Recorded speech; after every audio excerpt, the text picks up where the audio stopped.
«Вышитая печаль и боль». Мультфильм о своей истории, любви к Украине и переживаниях переселенцев создал крымский режиссер Никола Пунов. После оккупации он не смог оставаться в Крыму и переехал в Николаев. На Ютьюбе его ролики собрали уже несколько тысяч просмотров.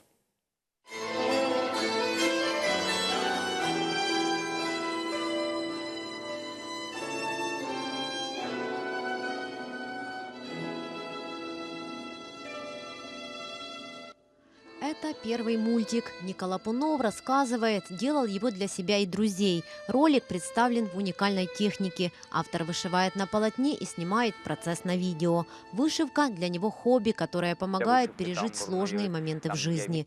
Пытался передать ощущение тоски по дому, Крымі. Про мене особисто, і мені здається, що мульт так, можливо, більш припав, ніж останні два, тому що там не написано, що там суто я, а це, мабуть, про кожного переселенця.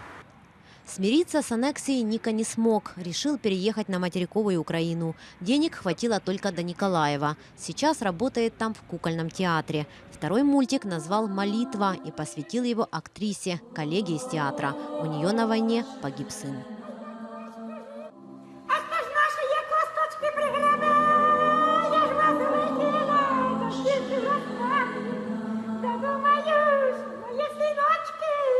Я почув її цей плач, і цей плач мене він не відпускав. І у другому мульту оце голосіння там звучить, це як шана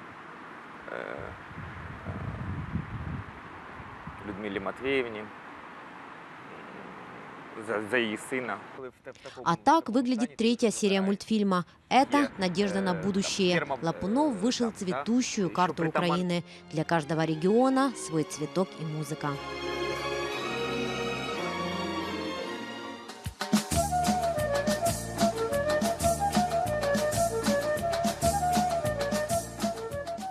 Це притаманна вишивка татарському народу. Це їх огірок такий.